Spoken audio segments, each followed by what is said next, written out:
हमारा प्रयोजन सिद्ध हो गया। और कोई प्रयोजन इस नमोकार का नहीं है। एक ही प्रयोजन है कि दिन रात ठीक ठीक बीत सके, कि हम अपने भीतर उस परम सत्ता का जो कि हमारी अपनी है उसका एहसास करें, अरहंतों का स्मरण कर सकें, अपनी सिद्धत्व दशा का स्मरण कर सकें, अपने भीतर किसी साधुत्व को प्रकट कर सकें, उपाध्याय और आचार्य को अपने भीतर ही प्रकट होते देख सकें। इसके लिए ही तो नमोकार है, इतना ही प्रयोजन है।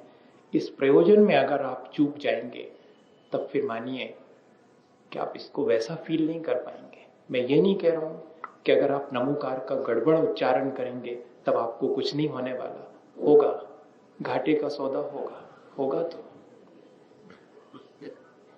कुछ भी नहीं हो ऐसा संभव नहीं है। एक बार भी बेमन से भी नमोकार पड़ा है, एक बार भी बेमन से मंदिर के दरवाजे के अनंत भगवान के सामने से निकल रहे हैं बेमन से, तब भी बेनिफिट होगा, लॉस कुछ नहीं होने वाला। ये ध्यान रखना, नमोकार इतना सेफ है, मैं आपसे ये कहना चाह रहा हूं। और बहुत सारे मंत्रों के बारे में भी अध्ययन करने के बाद मालूम पड़ा कि अगर थोड़ा भी उनमें कुछ गड़बड़ी हो गई तो जितना लाभ नहीं है उतनी हानि है। लेकिन नमोकार कहीं से शुरू कर दीजिए, नमो लोये सब साहुनम, नमो वज्झायनम, नमो आयरियाणम, नमो सिद्धाणम, नमो अरिहंताणम, नमो अरिहंताणम, नमो लोये सब साहुनम, नमो वज्झायनम, नमो आयरियाणम, नमो सिद्धाणम, कहीं से शुरू कर लीजिएगा। नमोकार मंत्र आपको एक रिदम देगा, आपको शांति ही देगा, आपका कुछ भी हानि नहीं करेगा। इसका प्रयोजन ही ये है कि वो सबको शांति दे, और कोई प्रयोजन ही नहीं है इसका। ये इतना प्रयोजन भूत है, लेकिन हम क्या करें, हम अपना प्रयोजन कुछ और ढूंढ लेते हैं और वहीं हम गड़बड़ में पड़ जाते हैं। जो ये देना चाहता है वो हम लेना नहीं चाहते, और हम जो लेना चाहते हैं वो इसके देने की गुंजाइश ही नहीं है। तो कैसे करेगा? जिसके पास जो है वो ही ना दे पाएगा, हमें उससे वही मांगना चाहिए। और मांगना क्या, हमें उसको अपने जीवन में पा लेना चाहिए, तो वो तो बिना मांगे देगा। किसी के साथ आत्मीयता हो तो हाथ फैलाना पड़े।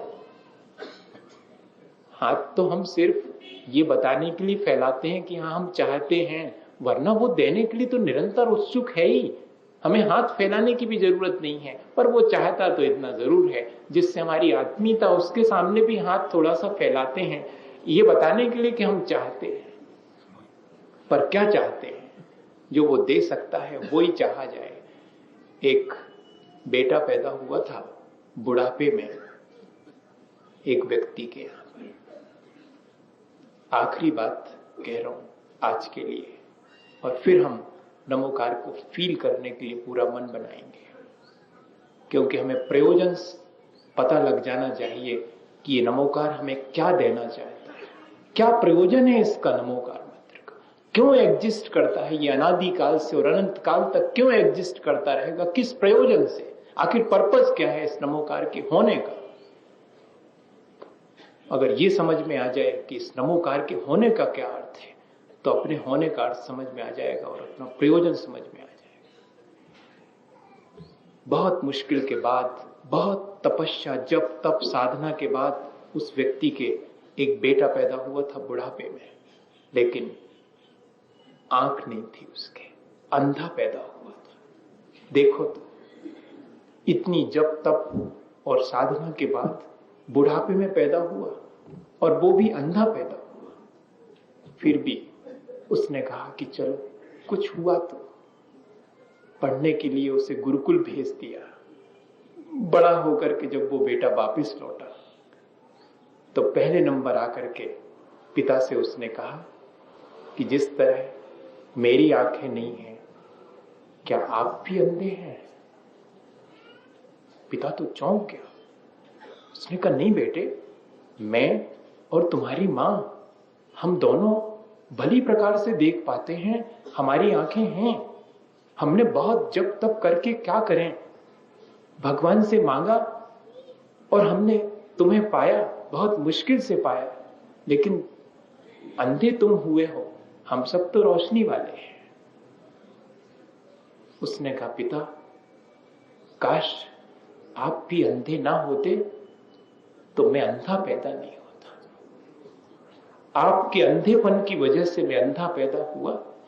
इससे बड़ा अंधापन क्या हो सकता है कि जब तब साधना के द्वारा आपने मुझे चाहा, जिससे परमात्मा मिल सकता था, आपने मुझे पाकर के उस मंत्र तंत्र जप को सबको नष्ट कर दिया। बस इतना ही मुझे कहना है।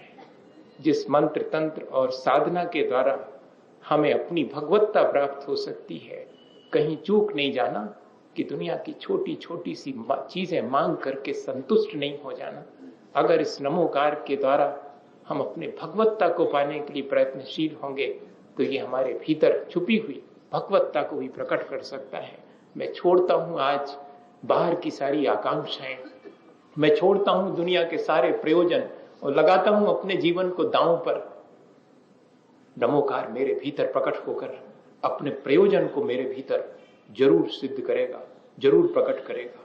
इतने आत्मविश्वास के साथ आज आप नमोकार पढ़ेंगे कि ये नमोकार मेरे भीतर जाते ही मेरी भगवत्ता को प्रकट किए बिना नहीं रहेगा। भले ही एक सेकंड के लिए करें, भले ही एक क्षण के लिए, एक पल के लिए करें, लेकिन आज इसके द्वारा जो प्रयोजन सिद्ध होना चाहिए वो प्रयोजन मुझे फील हो जाए कि हाँ, यही प्रयोजन वास्तव में नमोकार का है। आज ऐसी पवित्र भावना के साथ हम सब नमोकार।